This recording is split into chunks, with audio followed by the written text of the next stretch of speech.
మంచిర్యాల జిల్లా గుడిపేటలో తెలంగాణ 13వ సాయుధ దళ పటాలంలో వన మహోత్సవ కార్యక్రమం పటాలం కమాండెంట్ పి వెంకట్రాములు ఆధ్వర్యంలో ఘనంగా నిర్వహించారు. వన మహోత్సవంలో పటాలం అధికారులు సిబ్బందితో కలిసి కమాండెంట్ సుమారు 150 మొక్కలను నాటారు.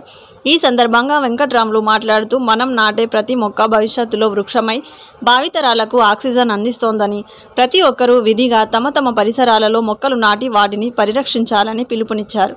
ఈ కార్యక్రమంలో అసిస్టెంట్ కమాండెంట్లు నాగేశ్వరరావు, కాళిదాస్, అధికారులు, సిబ్బంది పాల్గొన్నారు.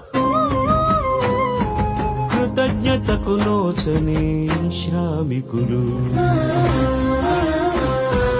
ఋతువులే మారిన గడియారం ఆగిన కనురెప్పలు వాల్చని విశ్రాంతే ఎరుగని అనుక్షణం శ్రమించే రక్షక భటులు, కృతజ్ఞతకు నోచని శ్రామికులు.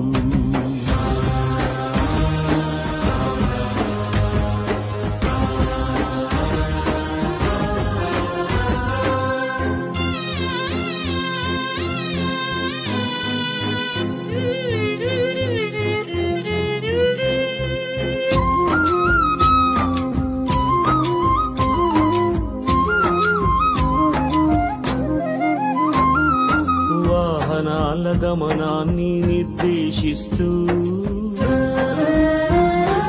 కాలుష్యపు కోరల్లో బాధ్యత